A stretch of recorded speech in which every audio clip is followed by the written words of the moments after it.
perjalanan lo tuh sampai bisa masuk pelatnas tuh dari Bina Pratama tuh masuk ke klub gede dulu atau gimana, Ndri? Jadi dari Bina Pratama sempet kan ya anak muda punya uang gitu-gitu, kadang mau pergi lah, mau main lah, Kayaknya bandel juga ya lagi di pelatnas sih. Iya, itu sebenarnya. Ya, terus dari pemain pro itu lo akhirnya memutuskan itu ngelatih di luar. Iya, waktu itu. Lo dari pindah-pindah negara itu apa, Ndri? Yang paling lo ini, Ndri? Apanya? Pengalaman enaknya, pengalaman pahitnya apa, Ndri? Pahitnya, kalau pahit, kenapa saya memutuskan untuk berkarir di kepelatihan, padahal waktu itu kan masih prime age ya. Iya. Masih bisa main gitu. Karena menurut saya, ya saya ngeliat kalau di medsos gitu netizen tuh kejam-kejam, Mas, bener. Ya lu gak juara lo pasti dihujat lu. Iya, gitu. Bener, kejam-kejam gitu kalau ngeliat orang sukses ngomongin celing gitu, Mas. Itu berdarahnya tuh Berdarah ya. darahnya udah habis-habisan tuh.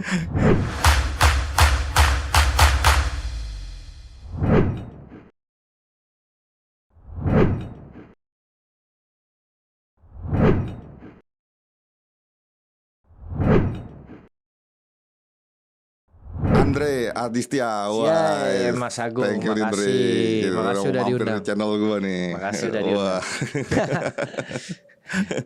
Andre, Iya, Mas. lo biasa dipanggil Bule ya? Iya, dari dulu lah ya. Dari dulu ya, Bule ya, Iya. Andre Bule ya. Iya. Padahal nggak boleh lo panggil Andre aja lah ya. Iya, Mas. Andre, lo nih sebenarnya apa nih, Andre? Passionnya nih, Andre? Lo emang ngelatih apa memang jadi apa sih, host ya? Talent di itu tuh PBINA nih. Core-nya masih badminton profesional, Mas. Kalau saya Core-nya ya. Core-nya saya pengennya tetap di badminton profesional. Tapi waktu itu dapat kesempatan dari Bang Valen buat mau nggak kita ada program badminton baru, ayo kita jalan sama-sama. Ya kenapa nggak dicoba, karena ini kan kesempatan yang maksudnya nggak banyak lah ya bisa dapat. Apalagi saya pengalamannya nggak ada, belajar baru. Itu keren juga tuh, Andre. Maksudnya lumayan deg-degan juga, Mas, awalnya ya. Asli deg-degan, takut kan, karena ya kita sebagai Mas Agung juga pemain, saya juga ngomong di kamera tuh kan nggak biasa ya. Iya. Terus lama-lama ya belajar ya lumayan lah. Tapi sekarang udah ini ya, asik ya, keren ya. Ya kadang-kadang nggak, yang penting nggak dead air dan dragging, udah itu aja. Siap. Ini perlunya yang diperluin mantan-mantan latih itu seperti ini nih, mau berkembang, Dre. Iya kan. Tapi sebelum kita ngobrol ke sana nih, boleh cerita dulu, Dre, apa sih yang lo trigger lo jadi awal main badminton dulu tuh, Dre? Sebenarnya saya mainnya bola, Mas. Bola. Saya pengennya masuk SSB kecil ya, waktu kecil. Papa saya ngerasa, terus ada temennya, tetangga rumah sih sebenarnya, tetangga bilang kayaknya dengan postur saya waktu itu kurus banget gitu, ngeliat kayak lu kalau main bola tuh bakal bisa cederanya maksudnya karena kan body contact ya, Mas ya. Body contact. Iya, tabrakan lah, sliding atau apa. Kayaknya ada badminton kan di Indonesia salah satu olahraga yang paling berprestasi gitu. Dan terus, populer juga kan. Bapak saya dimasukin lah ke PB di Duren Sawit, namanya PB Bina Pratama tuh dulu, Mas. Oh, berarti lo Jakarta Timur juga dong ya? Jakarta Timur. Saya lahir besar Jakarta Timur, Mas. Di mana sih? Saya Pondok Kelapa rumah saya. Oh, dulu. Iya. Gue juga jebolan Jakarta Timur dulu kecilannya. Di mana, Mas? PB Jeep. Jeep tuh di daerah mana? Jeep itu di ini kawasan industri Pulau Gadung. Oh, Pulau Gadung. Kan induknya Jakarta Timur. Dulu dari kecil juara Timur terus, Dre. Berarti itu dong, apa Otista main? Iya, mainnya di Otista, terus di Balai Rakyat Pondok Bambu. Iya, betul. Iya kan, RJT kan. Iya. Kalau di Otista tuh kan. Iya, betul. Sama. Oh, lu Timur juga. Timur. Bina Pratama ya ini. Saingan tuh klubnya tuh kita tuh sama terus, Jeep. Iya, itu terus dimasukin ke Bina Pratama, ternyata saya suka gitu. Ya udah terus. Bagus ya. Lumayan. Ya waktu itu nggak lama lah ya, abis itu bisa juara se-Jakarta Timur. Maksudnya anak kecil umur 9. Saya termasuk telat, Mas, sebenarnya, Mas. Oh, latihan umur berapa? Saya kelas 5 SD. Iya, maksudnya kalau buat prestasi itu emang cukup kadang-kadang telat. Kadang-kadang ada yang mulai tuh dari umur 8 tahun, 7 tahun. Iya, katanya kan? ada yang masih kelas 1 ya, kelas 1 lah, Iya. 6 tahun gitu. Kalau gua dulu tuh kelas 3. Saya 5 Mulai. udah, maksudnya kejarnya juga cukup itu, tapi ya lumayan lah. Ya tapi masih inilah, masih kecil kan kalau kita rutin begini. Bapak saya juga cukup keras, maksudnya misalnya kan kayak di mana, di klub kan dulu kayak latihan berapa sih, seminggu 2 kali 3 kali gitu ya. 2 kali 3 kali tuh biasanya tuh. Bapak saya tuh kebetulan bisa lah main, maksudnya bukan pemain pro, dia bisa lah main di rumahan gitu bisa. Jadi di depan rumah tuh ada lapangan badminton. Kadang-kadang sama bapak saya drilling mas. Oh iya. Lapangan luar. Malah bagus tuh. Lu sekarang juga internasional main AC juga, angin juga. Lapangan luar. Jadi kalau hujan seru tuh, kalau ingat-ingat itu tuh hujan. Jadi kan dulu masih koran ya. Kita nyiapin koran udah reda, kita keringin dulu pakai koran. Jadi memorable banget kayak gitu. Iya benar. Terus perjalanan lo tuh sampai bisa masuk pelatnas tuh dari Bina Pratama tuh masuk ke klub gede dulu atau gimana, Andri? Jadi dari Bina Pratama sempet karena kan ada beberapa teman yang ke Tasikmalaya tuh mas. Ke Tasik? Iya, pikiran Pikiran rakyat. Iya. Saya ikutlah nyoba 2 bulan kali ya. 2 bulan saya coba ke sana, terus bapak saya kayak bapak dan ibu ngerasa aduh masih kecil, nggak kayak kejauhan deh kalau di Tasik gitu. Akhirnya coba ngetes ke Jaya Raya, habis ke Jaya Raya ternyata diterima di Jaya Raya. Dia cukup panjang tuh di Jaya Raya mas, kelas 1 SMP akhir-akhir. Jaya Raya Ragunan dong berarti ya? Ragunan, 1 SMP akhir-akhir sampai lulus SMA di Jaya Raya gitu. Di situ lulus SMA, terus saya sempat pindah ke PB Rati kalau Mas Agung tahu. Tahu Om BSD. Edwin. Om Edwin, betul. Tahu. Dekat juga lagi tuh sama Om Edwin. Karena kan dia kan beliin produk kita lah. Iya. Dulu lagi masih di Fly Power kan tuh. Nah, terus di BSD, terus abis itu saya sempat magang dulu di Pelatnas. Waktu masih di Underati ya. Lu lagi di Jaya Raya nggak masuk Pelatnas ya? Masuk. Jadi Jaya Raya sebenarnya saya harusnya ke Jarum, tapi saya ngerasa nggak kerasan, saya pindah ke Rati. Tapi sempat ke Jarum juga. Iya, jadi gini ceritanya. Saya harusnya di Jarum, terus saya nggak kerasan, saya minta pindah gitu ke bapak saya. Saya ke Rati terus magang Pelatnas, habis magang Pelatnas kan dipulangin tuh. Akhirnya dipulangin, Ratinya udah nggak ada abis itu mas. Yang Klubnya. bubar ya. Bingung dong, aduh ngapain ya. Abis itu Kofung ada telepon, mau nggak coba ke Jarum. Saya bilang lah ke bapak saya, Pak nih ditawarin Jarum lagi, urus sendiri, gua malu.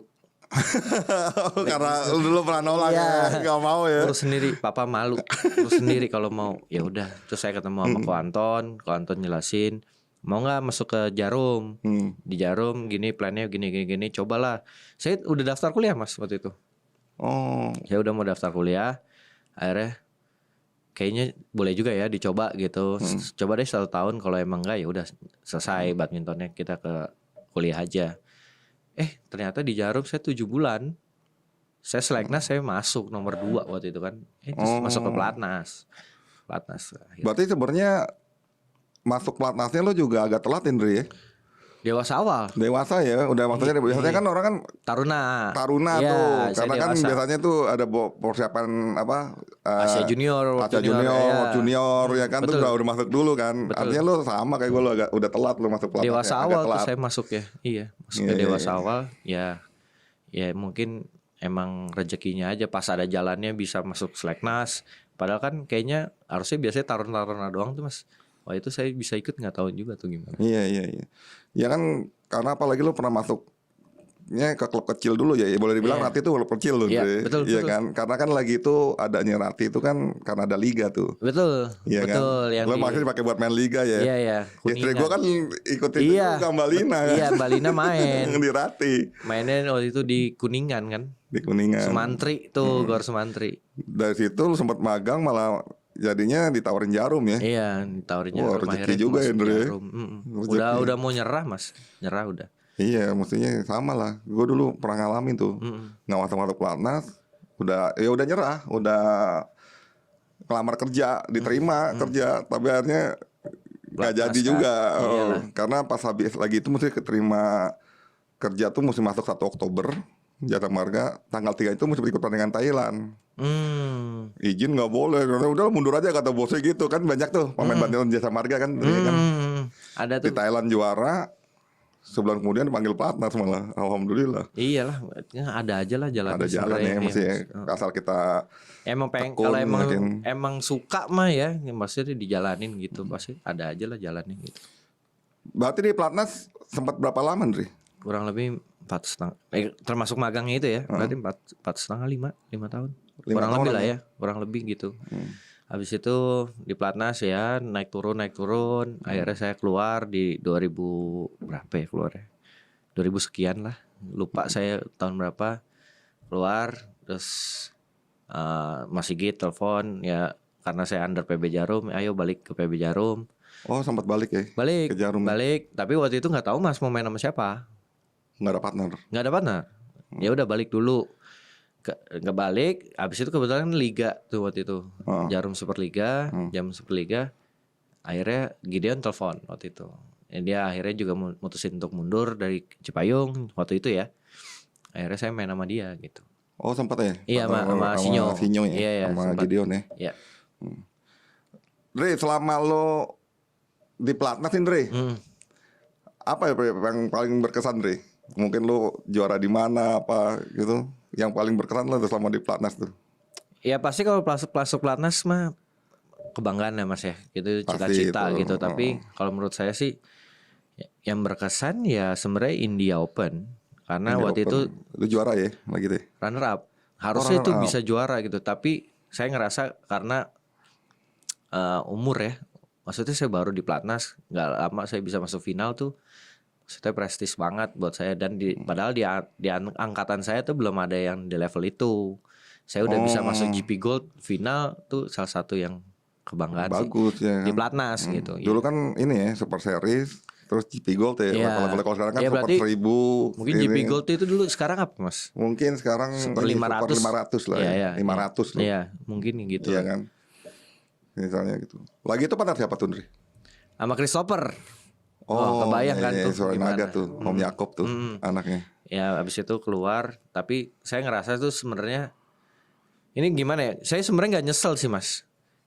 Emang saya harusnya bisa lebih pol di pelatnas, jadi saya bisa lebih lama secara saya duduk di pelatnas gitu. Tapi setelah kan ya anak muda punya uang gitu-gitu, kadang mau pergi lah, mau main lah. Kayaknya bandel juga ya lagi di pelatnas sih. Iya, itu sebenarnya. Ya ini sih kadang kan lingkungan ya, pergaulan sama ya ada aja lah ya yang hal kayak gitu ya. Jadi itu sebenarnya itu yang saya maksudnya, saya sebenarnya nyesal waktu di pelatnas, tapi saya langsung benar-benar saya bisa balas setelah saya keluar. Jadi saya benar-benar pas saya keluar, saya tuh ngerasa di luar nggak senyaman di PBSI di pelatnas, karena semua di pelatnas kan disuapin ya Mas, maksudnya ya kayak latihan udah ada, berangkat tinggal pergi, nggak perlu ngurus visa dan lain-lain gitu.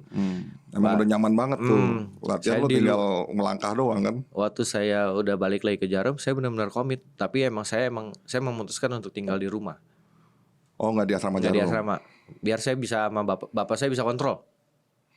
Itu pilihan saya gitu. Saya nggak usah di asrama, saya maunya di rumah. Emang lo nggak bisa kontrol diri sendiri? Iya.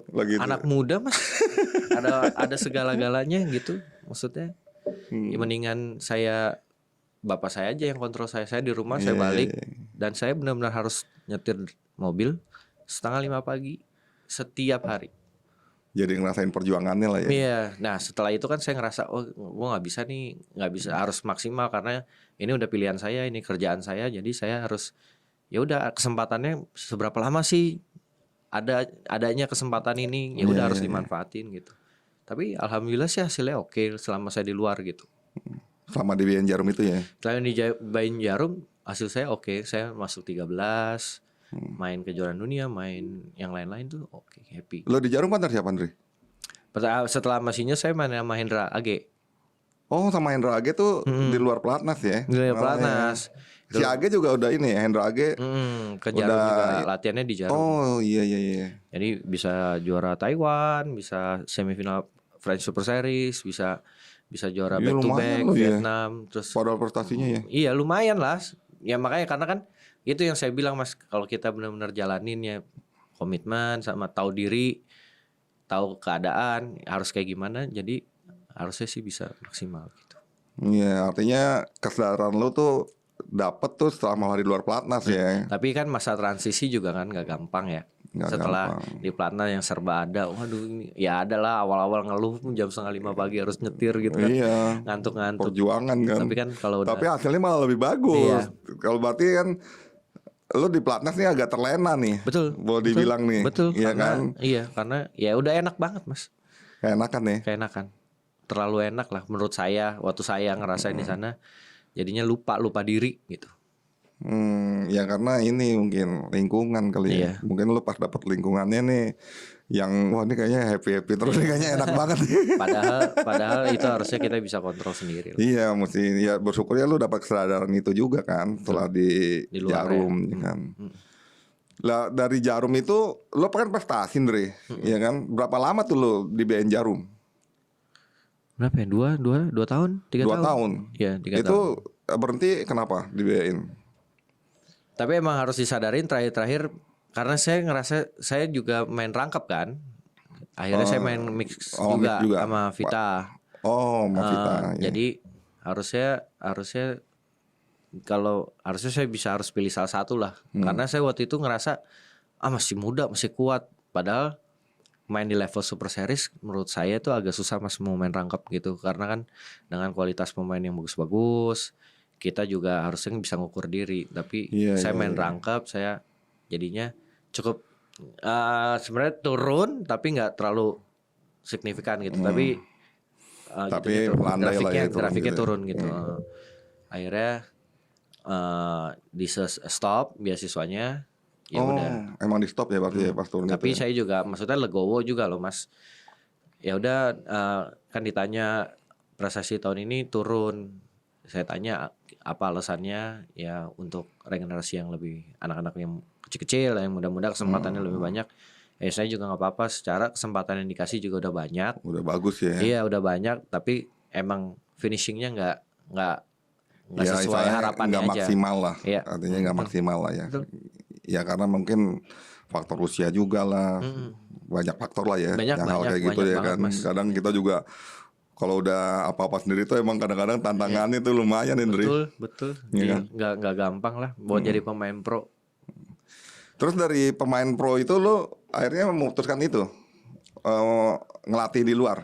Iya waktu itu di 2017 awal saya ngerasa aduh kayaknya kalau emang udah selesai gini saya harus benar-benar switch mau pilihan apa yang saya punya gitu kan. Iya, artinya mesti ini kan, mesti punya tujuan baru kan. Akhirnya waktu itu ditawarin ke Kanada, itu benar-benar jadi buat belajar saya Mas, buat di bidang kepelatihan ya. Di Kanada karena itu masih belum banyak orang karena Indonesia di sana mungkin sekarang jauh lebih banyak orang-orang Indonesia di Kanada. Waktu itu masih nggak terlalu banyak. Saya benar-benar belajar ngelatih yang kecil-kecil, ngelatih yang dari kalau ngelatih pro, maksudnya kita masih ingat program kita apa sih yang kita latihan gitu. Iya, biasanya kan ngelatih ini kita kalau yang istilahnya yang pro ini kan ya udah berdasarkan pengalaman kita dulu tuh, betul. Paling pentingnya kan, kan gitu kan. Kecil-kecil harus nginget-nginget kan ya. Waduh 20 tahun lalu latihan apa ya kan gitu. Tapi itu buat jadi belajar buat saya gitu. Belajarnya secara manajemen waktu, manajemen grup. Itu saya bisa belajar banyak di sana gitu. Banyak ini ya, artinya ilmu juga ya.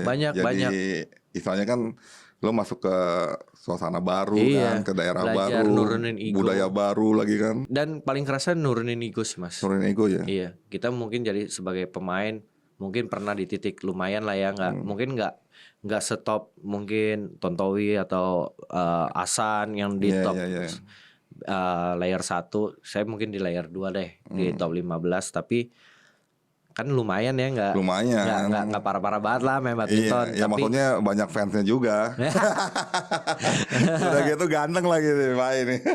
Nah terus itu yang agak susah sebenarnya nurunin ego, karena kan kita main gitu, aduh masa kayak gini nggak bisa sih. Padahal kan kita nggak bisa compare kita sama student kita atau sama player kita kan, nggak bisa gitu. Iya. Apalagi di sana statusnya kan kita ikut orang ya. Iya, foreigner. Kerja ya kan. Iya, gitu kan. dan budaya beda banget. Jadi emang harus adaptasi cepet gitu. Tantangannya paling berat apa, Dre? Di Kanada ya. Kanada sih cuaca sih cukup Cuaca ya. Dingin. Challenging gitu karena minus bisa 30, Mas. Minus 30. Iya, bisa. Terus iya sakit tuh di kulit tuh. Iya, parah. Kalau summer pun bisa panas banget. Kalau winter tuh bisa sedingin itu juga. Ya, tapi ya nama juga kita perantau, ya emang harus adaptasi lah gitu. Kalau bahasa sih nggak ada masalah ya. Bahasa so far sih oke lah, karena bisa juga ini ya. Ibu kadang-kadang dari dulu juga ngajarin juga. Ngajarin gitu. Inggris ya. Terus dari Kanada saya sempat jadi gini, setahun di Kanada, saya pindah ke Kuala Lumpur, Mas. Oh, ke Kuala Lumpur juga. Iya, Kuala Lumpur. Jadi ada namanya Petaling Jaya kalau Mas Agung tahu. Petaling Jaya itu yang punya bapak angkatnya Chong Wei. Oh. Nah, di dalam itu klub saya Petaling Jaya itu. Iya, saya jadi sparring waktu itu, sparring partner lah. Oh, bukan ngelatih ya? Bukan, sparring partner. Ya ngelatih sedikit-sedikit lah ya. Ngelatih sedikit-sedikit. Ya pemainnya bagus-bagus tuh, Mas. Kalau ya zaman sekarangnya ada Sowi yang juara dunia. Sekarang itu dulu di Petaling. Ada Chen Tangji yang sekarang mixed double Malaysia nomor 1. Terus ada Man Wei Chong juga yang sekarang nomor 3-nya Malaysia di ganda. Itu dulu di klub kita tuh. Lo yang sparringin tuh ya? Sparring yang latih dikit-dikit gitu. 1 tahun di sana. Jadi goalsnya tuh gimana caranya mereka itu bisa masuk ke timnas. Ke BEM ya? BM ya, masuk ke BM. Gimana goalsnya berapa? Ternyata secepat itu juga. Nah, kita berharapnya agak panjang ya. Ya cuma setahun ya masuk lagi deh. Ya udah selesai masuk. Saya kan menikah sama Febe. Oh, ini balik tuh ya. Balik lagi. Nikah Akhirnya sama saya Febe ya. balik ke Kanada. Akhirnya lagi. jadi juga yang Febe ya. Jadi. Setelah perjuangan 9 tahun, ya. 9 Tantangan ya. Iya. Terus saya balik ke Kanada lagi setahun. Habis itu kayaknya udah cukup ya, maksudnya di bisnis klub. Maksudnya kan kalau bisnis kan ya kita bisa dapat uang, tapi secara karir ya ini kan nggak yang turnamen kemana BWF Tour atau challenge atau series. Udahlah di sini udah cukup, udah belajarnya juga udah oke. Akhirnya saya balik itu for good. Balik. Pindah ke Wina. Oh, sempat pindah lagi nih ke Wina. Ya ke Wina, ke Austria. Ini seru nih perjalanannya ini. Iya lumayan lika-liku juga. Jadi di Wina itu sebenarnya saya gantiin orang, Mas. Oh, gantiin Nah, orang. karena waktu itu ada tragedi di Ceko, salah satu pemain dan pelatih klubnya tuh kalau penontonnya Mas Agung tahu Chan Tze-chien itu meninggal karena eksiden tabrakan mobil. Oh. Sama terus ada teman Adi Pratama. Oh ya, Nah, Adi di Win, gimana mau nggak ke Win? Ya oke, coba aja dengan di Eropa gimana sih? Terus saya ke Eropa 8 bulan. Sebenarnya mereka dari asosiasinya udah tawarin mau bersedia nggak tinggal di Win gitu. Sangat bersedia waktu itu karena saya ngerasa wah ini enak banget nih negara. Ya, enak secara itu safe, Eropa enak ya. enak gitu. Tapi ternyata untuk dapat izin tinggal itu udah jauh lebih berbeda, Mas, sama zamannya Adi waktu di sana. Iya. Adi karena kan kalau di Austria tuh harus belajar bahasa Jerman. Oh, mesti ya. Wajib ya. Wajib bahasa Jerman, tapi Adi bisa belajarnya di Austria. Oh.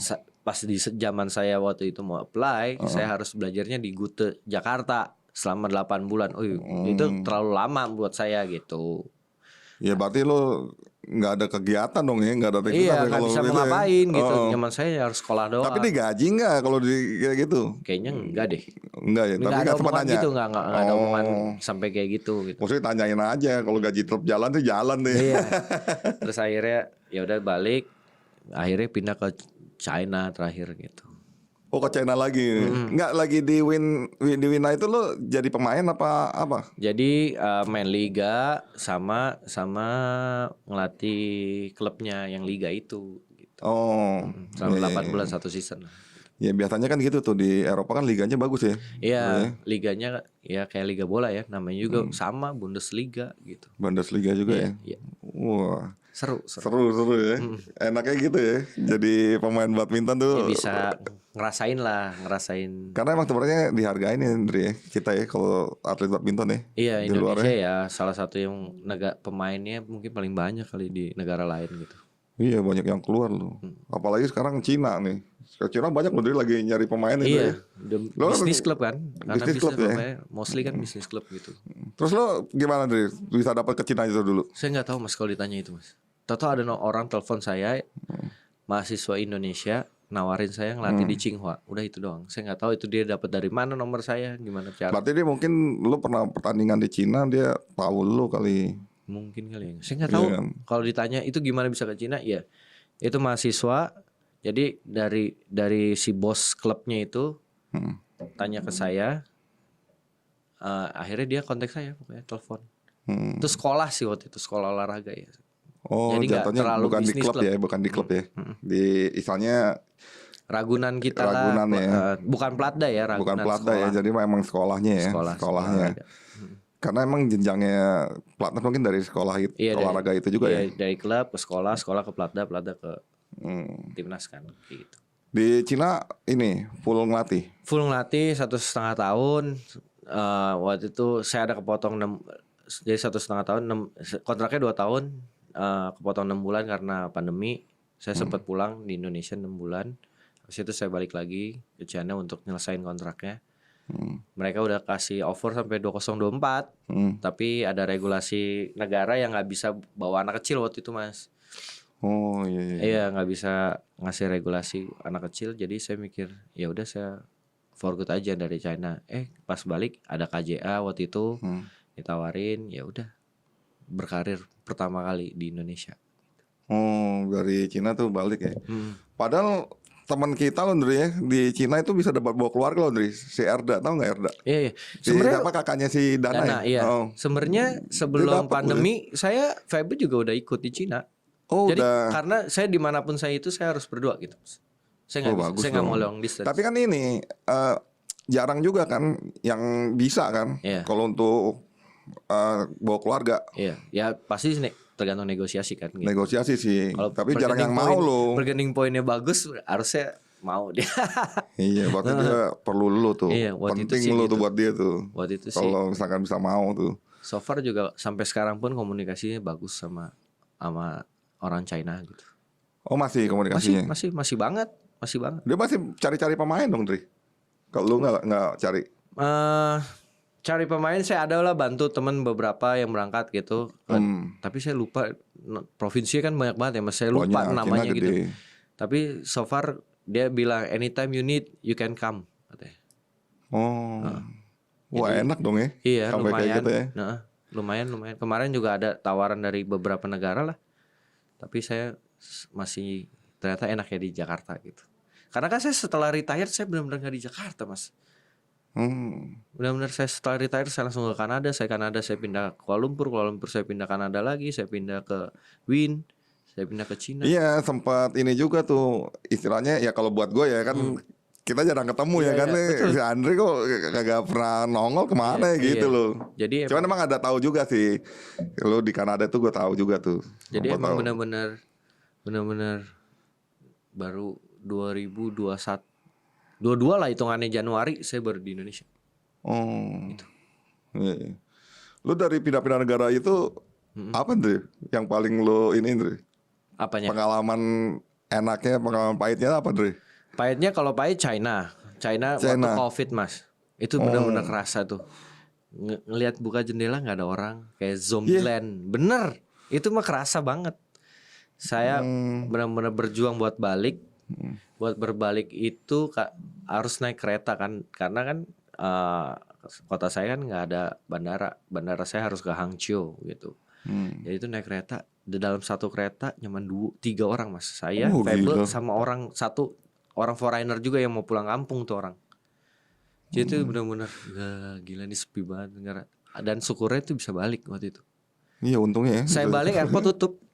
2 hari kemudian tutup gitu, nggak bisa balik. Berarti itu Februari ya? Itu Chinese New Year. Iya Februari ya. Kan di sini Maret ya. Di sini Maret April gitu kan. Iya. Gitu. Iya benar. Kalau gue lagi itu ini pas pulang dari India tuh. Pulang dari India berapa hari itu lockdown Enggak kita, ada selamat. Kalau enggak ya kekunci di sana kan.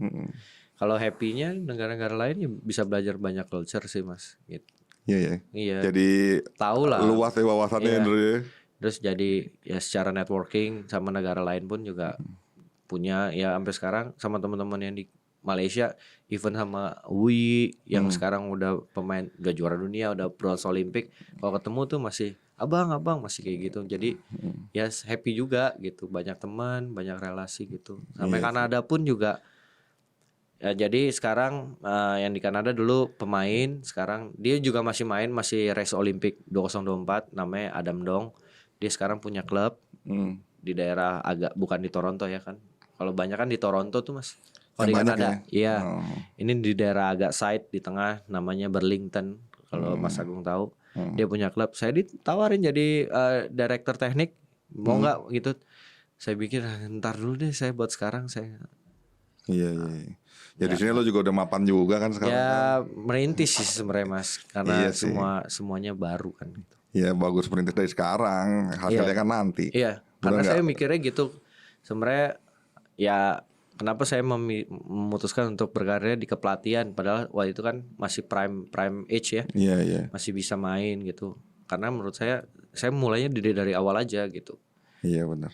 Kan ada yang memilih Tarkam. Ya nggak salah. Itu ada uangnya, ada yang bisa salah, hidup, emang nggak salah. Tapi saya memilih ini, saya merintis di sini. Tapi saya bakal metiknya lebih duluan dari kalian gitu. Iya, karena kan ya main sampai limit. Kapan kan gitu kan, istilahnya kan gitu kan. Ya emang sekarang secara finansial mungkin dapatnya lebih bagus dibandingin lo yang lagi merintis nih misalnya gitu kan. Tapi kan saya ngerasa tapi nanti lo gitu. Ininya bisa lebih awal. Iya, saya juga udah cukup. Saya cukup kok, bisa lah ya sama keluarga udah cukup, nggak apa-apa ngerintis. Yang penting kan nggak minus gitu. Iya, ya uang sih misteri Andre. Iya, nggak ada yang tahu, kurang terus Mas. Iya, nggak banyak bisa kurang, dikit bisa cukup. Iya kan. Tapi asal keren lo ininya lo, visi lo tuh keren. Iya, bagus wawasan ini. Kita ya kalau kita ngelakuinnya maksimal kan orang juga bakal ngelihat kan gitu. Kalau dari pengalaman lu ngelatih nih Andre di beberapa negara, gimana Andre perkembangan badmintonnya Andre? Yang bisa lu lihat nih mana nih yang bisa maju gitu loh? Sebenarnya kalau saya ngelihat Kanada tuh grow-nya cukup cepat gitu Mas, karena ya banyak juga sekarang dari Indonesia juga banyak. Terus karena mostly penduduknya di Kanada juga Asian gitu. Jadi karena ya lebih gampang culture-nya kan. Kalau bisa dihitung dikit Mas, orang white people gitu main badminton tuh dihitung jari lah. Berarti memang masih Asian, masih Asia ya. Emang badminton ini masih olahraganya Asia ya. Betul. Walaupun di negara Eropa, negara Amerika tetap masih Asia yang dominasi ya. Tapi kalau saya lihat juga Kanada sekarang ya udah ada Brian Yang, kalau ya kan dia bisa kan bagus tuh. Kemarin bisa final ya. Final. Indonesia Master bisa final, bisa ngalahin pemain kita juga malah. Iya. Padahal itu kan Brian Yang saya tahu kecilnya Mas. Oh, berarti maksudnya nggak di klub saya, bukan di klub, tapi saya tahu kecilnya. Ini bisa gini sekarang gitu. Terus berarti emang pesat ya majunya ya. Iya, terus ada Michelle juga salah satu Olimpian juga kan, Michelle. Terus ada Adam, ada banyak lah sekarang. Kanada juga grow juga cepat. Amerika juga sekarang banyak pemain-pemain kita yang latih di sana. Jadi, banyak banget di sana. Jadi sampai senior kita tuh Ardi BW juga di sana ya. Saya mungkin kalau Ardi ketemu orang Indo, saya orang nggak banyak kan dia. Saya juga sempat ketemu Ardi karena kan Ardi tinggalnya di Calgary. Di Calgary ya. Iya gitu. Ada Kosandi juga tuh. Evan Weaver. Iya. Kemarin sempat ketemu nih lagi Indonesia Master sama Kosandi tuh. Iya. Terus sekarang lu mutusin nih ini ya Indonesia nih ya, stay nih ya, melatih nih ya. Berkarir di Indonesia gitu. Tapi ya happy juga berkarir di Indonesia. Anak-anak juga maksudnya secara hasil juga. Maksudnya kita bisa dipertanggungjawabkan lah soal hasil gitu. Ya kan kalau gue lihat kemarin di mana Indonesia Master tuh lo Sabareza ya. Iya Sabareza. Bagus juga lo dari itu bisa masuk 8 besar ya. Iya ya harusnya bisa. Mesti masuk semifinal lo. Iya itu harusnya. Sama Cina, Liu Chen tuh gue nonton tuh Dre. Iya. Gue nonton tuh di itu tuh. Sayang itu. Ya. Siapa tahu udah menang ya. Siapa tahu menang. Saya kedua 19 sama. ya mungkin punya keputusan lain gitu loh. Apa Mas dia ngambil flick serve itu di side yang dia nggak pernah ambil sebenarnya.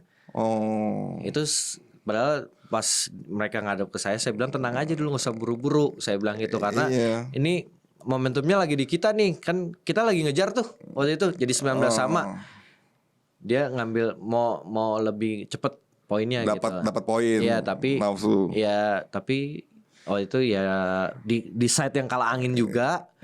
Jadi bisa di counter sama mereka padahal sayang. Tapi nggak apa-apa, itu buat pengalaman kan, Mas. Pengalaman. Pertandingan masih banyak. Iya, gitu. Betul. Artinya lu di sini Indonesia ngelatih nih ini mantan-mantan pelatnas itu ya? Sekarang kalau sekarang lebih ke Sabareza aja gitu. Sekarang Sabareza. Lo yang lain-lainnya itu pada kemana, Dri? Ya masih, ya mereka juga kadang datang buat bantu, buat latihan bareng gitu. Tapi yang lebih intens sama Sabareza aja gitu. Kalau sebenarnya pengalaman gue dulu kan ada sponsor Indri ya, yang ngelola itu ya.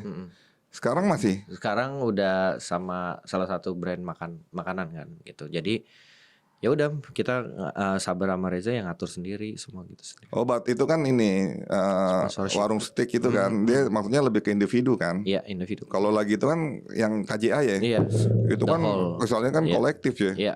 Tinggal yang menonjol itu yang dibiayain ya. Iya, betul. Oh, sekarang udah nggak ya KJA? Udah nggak. Oh, sayang juga Indri ya. Sayang sebenarnya. Tapi ya nggak apa-apa. Jadi anak-anak juga bisa lebih gimana ya caranya bisa survive, jadi gitu Mas. Iya ya sih. Mau nggak mau kan. Karena tantangannya di luar lumayan juga loh Ndri, ngelatihan sendiri apa gitu. Iya lumayan. Kan gue sempet ini juga tuh dulu ini Kido Hendra tuh dulu. Iya ngurus visa. Maksudnya dia latihannya kan ya kadang suka nggak gampang, nggak teratur gitu loh. Tapi beda sama di pelatnas kan. Iya tapi yang saya bersyukurnya mereka punya kesadaran di situ Mas. Karena kan saya juga saya ceritain lah apa yang saya pernah alamin gitu. Jangan sampai lu tuh ngerasa ini lu ada kesempatannya, jangan disia-siain gitu. Karena di zaman saya nggak segampang sekarang. Mungkin dapat sponsornya nggak seenak sekarang. Iya, sekarang ada yang mau biayain. Iya, betul. Jadi itu jangan disia-siain. Jadi mereka juga mengerti dan mereka juga udah memilih ini gaweannya dia lah gitu. Gaweannya dia nih. Iya. Jadi profesinya dia lah. Terus lo fokusin di apa tuh, Dre, dalam melatih si itu Sabareza? Ya pengennya sih kita ya bisa compete sih Mas. Nggak nyaman ikut doang gitu. Kita pengennya tetap bisa compete sama pemain yang secara sekarang ranknya lebih di atas gitu. Ada target nggak sih dari sponsor? Target ada, tapi kita pengennya at least di 25 lah tahun ini. Masuk 25 besar. Iya. Sekarang kan udah di 40 sekian ya. 45 kalau salah. Saya belum cek lagi tuh. 45. Iya. Karena pengennya biar bisa main 1000 juga Mas gitu. Oh, main ke Super 1000. Iya. Kan 40 kan, dikit lagi dong sebenarnya. Iya, dan kan 32 besar kan. 32 terus kan plus kualifikasi ya. Enggak ada Mas, Super 1000 enggak ada kualifikasi. Iya, 750.000 enggak ada kualifikasi. Jadi benar-benar harus 32. Pengennya misalnya di 30 ke bawah kan 32 berarti kalau lu daftar istilahnya langsung masuk. Enggak gitu. Kalau 40 masih bisa reserve. Iya, reserve nunggu. 8 pemain tuh. Iya. Gitu. Kalau masuk, kalau enggak kalau Super 1000 tuh emang udah dapat duit ya? Prize money ya. Babak pertama pun juga udah dapat ya? Nah, dapat. Tapi saya enggak tahu berapa ya sekarang. Lumayan lah harusnya. Iya, memang ke sana tuh buat nutup-nutup. Lumayan kan? Iya, secara poin juga dapat, secara berangkat juga udah ada yang cover dari prize money-nya kan gitu. Iya. Wah, keren lu, Dre. Iya. Luar biasa. Nah, gue lihat kan lo juga ini, Dre. Maksudnya kan lo sekarang ngelatih nih ya kan. Iya. Tapi gue lihat lo juga di ini ya, di PB INA. Lo jadi talent ya. Dari talent beserta ngurusin lah di divisinya PB INA gitu. Apa tuh posisi lo tuh di situ? Ya nggak bisa ngomongnya ya ngurusin aja. Saya nggak ada posisi nggak ada apa yang saya sebut posisi gitu ya. Saya ngurusin PB INA aja. Jadi PB INA itu waktu itu di 2022. Jadi 2022 ada Indonesia Master, pertama kali bikin live reaction. Live reaction Indonesia Master. Tapi ini cuman ya komentar kita tapi nggak ada ininya ya, nggak ada matchnya. Dulu kan pasti aneh gitu Mas nonton kayak gitu. Kagok. Ternyata banyak juga yang nonton. Bagus itu gitu. Banyak bro. Itu banyak Mas yang nonton ya. Terutama kalau matchnya pemain kita gitu. Iya. Terus Habis itu CEO Jupre Media Bang Valen bilang kita mau bikin program badminton, lu mau nggak ngisi? Oh itu sama Agri. Oh. Ya sama Agri. Ya udah ngisi sama Agri. Habis itu udah sampai sekarang ngisi sebagai yang di situ host dan atau narsum lah di situ. Kadang saya jadi host, kadang saya jadi narsum. Sekarang juga ada Debbie dan lain-lain. Gitu. Ada Ciuni juga ada ya. Ciuni juga, iya. Ada Mbak Wi. Agri nggak jadi ya? Agri karena jadwal manggungnya banyak banget mas. Iya itu gila tuh, luar biasa tuh si Agri tuh. Manggung terus. Keren tuh emang tuh. Iya. Manggungnya jauh-jauh. Ciri khasnya dapat lagi tuh rambut gimbal itu. Sama apa? Freestyle. Freestyle-nya trick shot ya. Ya dia punya market sendiri. Jadi ternyata marketnya dia juga sebenarnya banyak gitu. Iya. Nah terus lo gimana tuh Dre? Ngebagi waktunya tuh dari ngelatih sama ini ya, fokusnya kepecah nggak tuh? Ya dari awal dari PB Ina juga Bang Valen juga udah tahu apa yang sebenarnya main core-nya saya gitu. Main core saya harus di badminton profesional. Dia pengennya saya tetap di badminton profesional. Jadi itu setelah urusan ngelatihnya beres baru ngurusin itu. Jadi emang udah di set kayak gitu. Ngerti juga ya? Iya. Bang Valennya enak ya? Sangat mengerti saya. Saya harus akuin itu mas. Saya banyak diajarin banyak. Dan dia mengerti apa yang sebenarnya lu tuh emang berpotensi. Misalnya, yaudah lu ngurusin Sabah Reza dulu deh. Selesai ini ngurusin ini, udah selesai. Tapi kan saya juga harus bertanggung jawab gitu mas sama PB Ina. Berarti ininya juga harus ini selesai, ini harus beres gitu. Lu atur sendiri waktunya. Gitu. Tapi emang kalau ngelatih itu pagi berarti? Pagi banget sekarang. Berarti lo ngantor sore? Ngantor sore. Kayak syuting apa gitu emang di sore. Dijadwalin sore. Wah enak juga ya. Sore. Kalau lo bersyukur banget dapat bos baik kayak gitu tuh Dre. Iya mudah-mudahan masih bisa. Misalnya passion lo tetap jalan, lo tetap bisa belajar hal baru. Ini kan bukan hal gampang lo ya. Iya, jadi itu belajar banget mas saya di situ. Jadi ya secara dulu ya kan kita atlet ya, mau public speaking juga susah gitu. Iya lo paling katanya disuruh ngomong dulu. Lu aja. Apalagi interview bahasa Inggris kan paling males tuh kan dulu. Padahal ternyata itu kan penting banget gitu. Iya. Dan lu bisa ya situ ya ngasainnya. Sebenarnya semua juga harusnya bisa, tinggal mau apa enggak aja kan. Ya. Tapi kan belum tentu ya itu karena kita kalau gua nih ya, ngelihatnya ya, mantan atlet badminton nih ya karena ngerasa udah nyamannya di situ, akhirnya dia mutusin tuh untuk ya tetap main di situ aja gitu loh. Padahal kan masih banyak yang bisa dieksplor. Padahal dia perlu bisa mengeksplor dirinya ya kan. Banyak yang bisa dieksplor, banyak ketemu orang banyak, dapat insight banyak. Jadi iya. wawasannya juga jauh. Balik lagi kayak lo tadi bilang tuh pemikirannya, mau sampai kapan lo main terus kan gitu ya. Iya, karena saya tahu itu bakal capek mas kalau main terus. Iya. Landry kalau lo sendiri nih dari sisi pelatih lagi nih, balik lagi gue tanya nih. Kunci dari sukses pembinaan lo tuh apa nih Dri? Dari pelatihan lo nanti Dri? Ya saya karena kan sekarang saya ini mas, maksudnya pemain pro kan. Maksudnya kayak Sabah Reza kan udah dewasa gitu. Lebih ke komunikasi dua arah sih saya ngerasa gitu. Kita saling respect aja. Iya lo jangan lu juga udah dewasa, lu udah tahu apa yang lo harus lakuin. Tapi apapun lu ada masalah, kita ngobrol aja gitu. Misalnya lu nggak suka sama cara gue yang ini nih, ya lu ngomong aja nggak apa-apa. Saya nggak yang ya lo harus ikutin gua, nggak. Menurut saya sih karena ini udah gede-gede gitu mas. Dan zamannya kan udah nggak bisa yang A ikut A, B ikut B kan gitu. Kita udah komunikasi dua arah aja karena yang penting sama karena menurut saya kalau nggak komunikasi nggak bagus juga susah gitu. Ya. Dan yang paling penting dari awal saya ngomong ke Iboy sama Reza, lo percaya nggak gitu aja. Iya benar. Lo percaya aja dulu. Iya. Gitu kalau lo nggak percaya ya berat mau Ferguson juga nggak bakal bisa. Nggak bakal bisa. Iya gitu. Mau Mourinho yang latih juga sama aja. Gitu. Yang penting percaya aja. Gitu. Berarti kan lo sekarang ini ngikutin perkembangan badminton terus dong. Iya harus ngikutin. Kan harus ngikutin secara terus, kan? Siaran kan juga ngomongin itu. Ngomongin itu juga ya lo. Iya kan. Kalau lo lihat nih perkembangan badminton Indonesia gimana nih Ndri? Sekarang ini Ndri? Ya Indonesia kita harus akuin mas, kita sekarang maksudnya lagi naik turun gitu. Naik turun ya. Nggak bilang turun juga loh Ndre ya, sebenarnya kalau gue lihat ya. Sebenarnya berprestasi. Tapi turun naik. Jadi Ya saya ngeliat kalau di medsos gitu netizen tuh kejam-kejam Mas, bener. Ya lu gak juara lu pasti dihujat lu. Iya, gitu. bener, kejam-kejam gitu. Kalau ngeliat nyalahin ini, semua disalahin gitu. Menurut saya nggak bisa gimana ya? Mau misalnya nyalahinnya ke atlet, nah atletnya udah maksimal gitu, mau gimana? Iya benar. Semua tuh emang harus berkesinambungan lah menurut saya Mas gitu. Iya, Dari kepengurusan, dari atlet, dari pelatih. Sekarang pengurusannya udah ngasih semua loh Mas.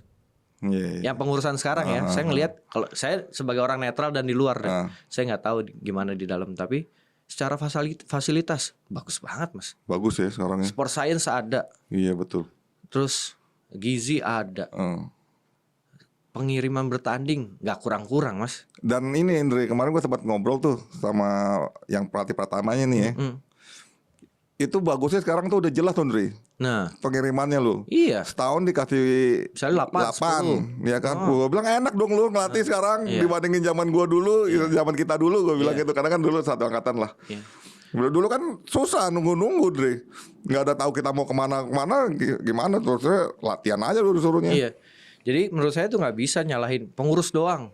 Lah pengurus sudah melakukan apa yang mereka harus lakukan gitu Mas. Secara pelatihan, maksudnya secara pengiriman bertanding, fasilitas, makan, fisioterapi, semua udah ada di pelatnas. Kenapa kita masih belum stabil? Atletnya gimana? Kalau menurut saya gitu, atletnya udah komit belum? Iya betul. Hari-harinya, latihannya, jaga tidurnya. Balik lagi ke jaga pengalaman makannya. dulu ya. Iya, jaga makannya. Iya. Istirahatnya itu. Masih atletnya udah jalanin nih Mas. Kenapa masih belum naik turun lagi? Program latihannya udah cocok belum? Iya benar. Jadi jangan nyalahin si A, si B, si C, jangan nyalahin, udah cari solusinya. Iya masalahnya kan kalau kita ngacuin dari medsos nih, netizen ini kan hasil oriented kan. Iya. Lo kalah lo pokoknya lo salah gitu. Dan sekarang saya walaupun waktunya singkat gitu Mas, ada tim ad hoc sekarang, terus ngundang legend-legend. Kalau di ganda ada Coach Chandra, di ganda putri ada Grace, ada Owi Butet gitu. Ya kan itu kan salah satu terobosan usaha untuk mempertahankan tradisi emas. Iya betul.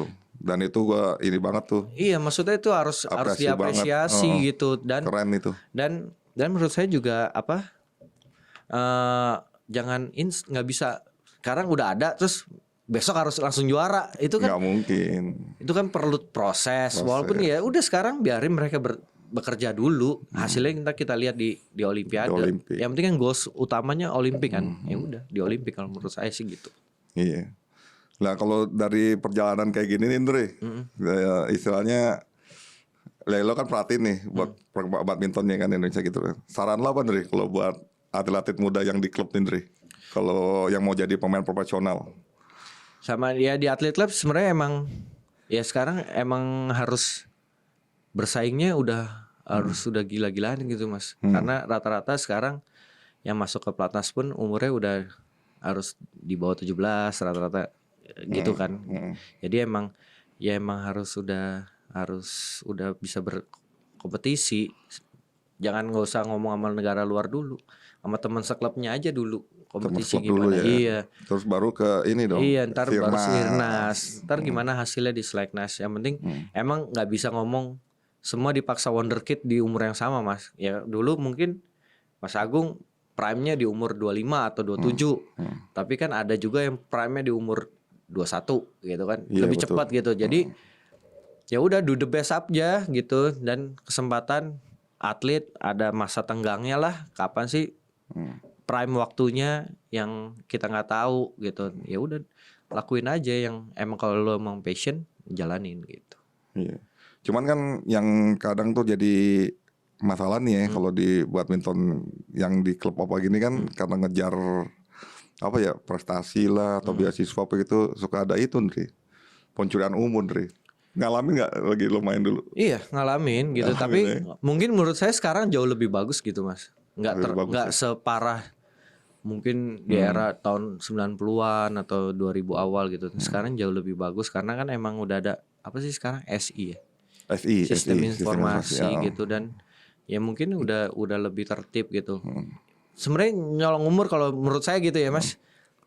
Gak kemana-mana juga. Iya. Bener gak sih Mas? Saya nggak tahu ya menurut Mas Agung gimana. Kayak menurut saya nggak kemana-mana juga gitu. Malah kalau gua sih cenderung rugi juga.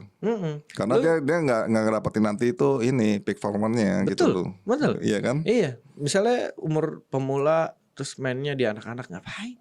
Iya, menang ya biasa aja kan sebenarnya kan kalau yang tahu lo ya. Iya, menang Umurnya juga kan. kan gak bakal masuk pelatnas di umur 13. Iya, Kan iya. gitu. Sebenarnya kan yang kita butuhin pas sama-sama 17 yang kita Iya. bisa bagus hasilnya gitu. Iya betul. Sayang lah buat apa lah. Lah kalau lo sendiri Andre, dalam lu ngelatih ini nih, pengembangan diri lu tuh gimana? Belajarnya ke siapa atau gimana gitu?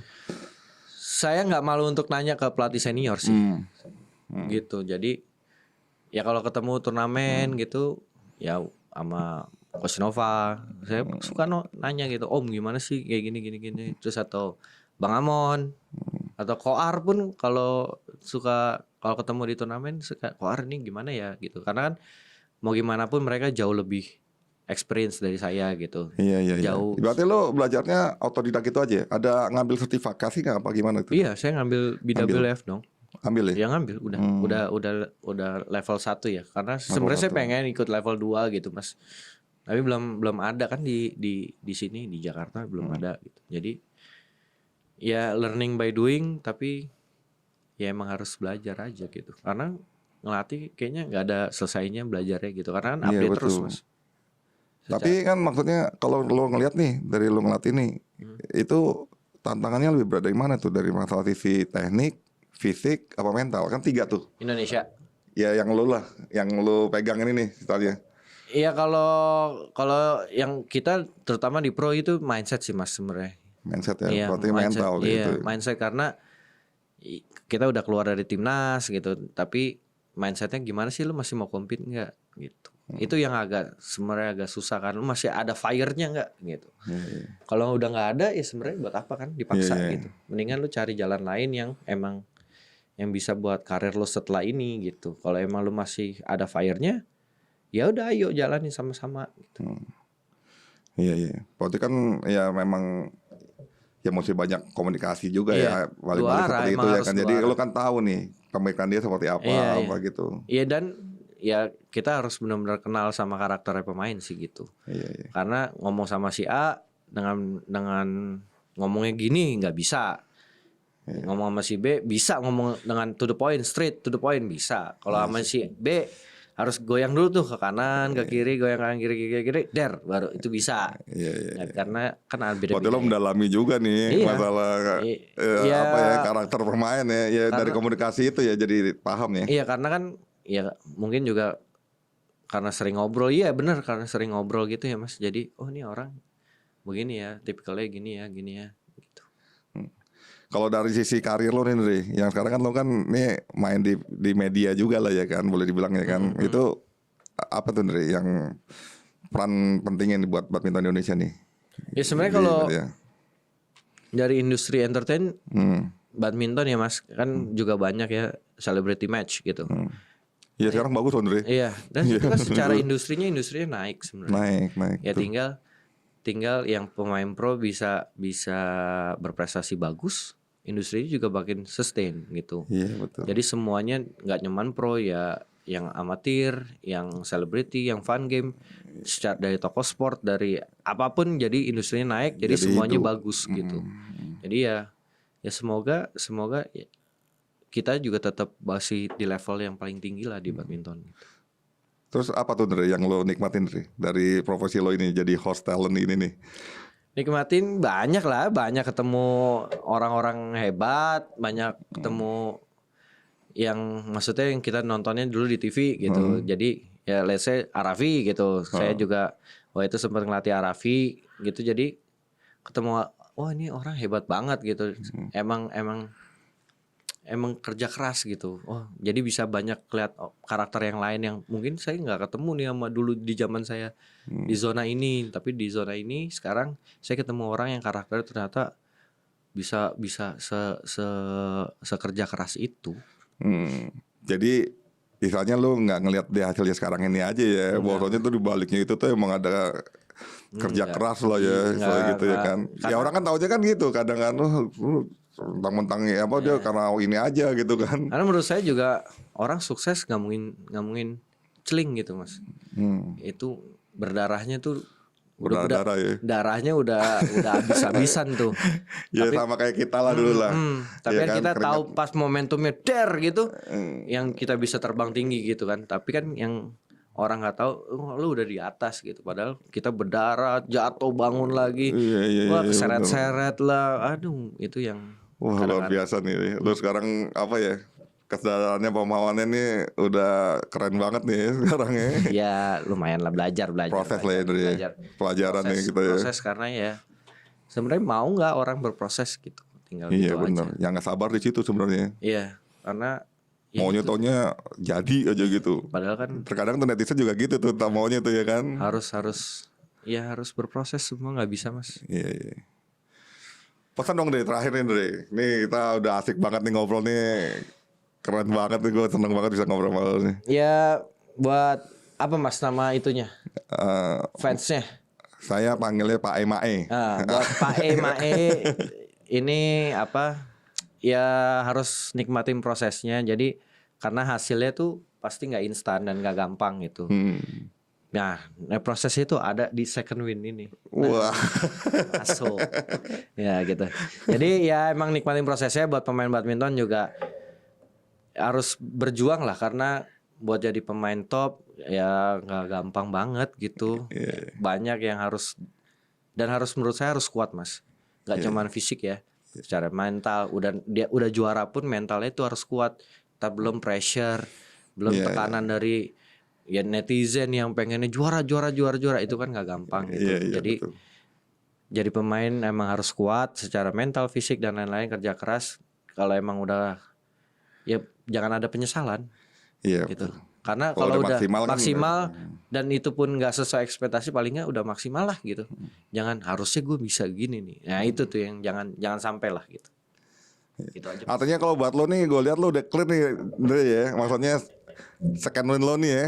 Setelah jadi atlet nih, itanya lo udah mutus jadi pelatih dan lo sekarang mau berkarir di media lah ya, setelah gitu. Wah keren banget nih Dre. Harus ada second, third, fourth, harus ada semua tuh. Enggak, jadi artinya kalau second win ini kan memang pada saat kita keadaan seperti kayak ini saat ini nih, ya kan, kita mau menuju kemana nih? Ini kita mesti kita tetepin kan, sebenarnya di situ sih. Iya, emang harus tahu lah, kita bisa ngukur diri sendiri gitu. Iya, akhirnya itu jadi terukur. Nah, harus bisa ngukur diri sendiri. Kalau kita masih maksudnya di lorong yang gelap, yang nggak tahu cahaya di mana, mau sampai kapan gitu? Ya kita harus lihat sampai kapan nih. Oh, ini nggak ketemu nih cahayanya ya. Ya udah putar balik kah, atau belok kiri kah, belok kanan kah? Iya gitu. betul. Kita harus kayak gitu lah. Wah, Dre, thank you banget nih Dre, Sama-sama, udah Kak mampir Agus. di channel gua nih. Sukses terus buat lo Dre ya. Sukses buat Pak Emae. Iya.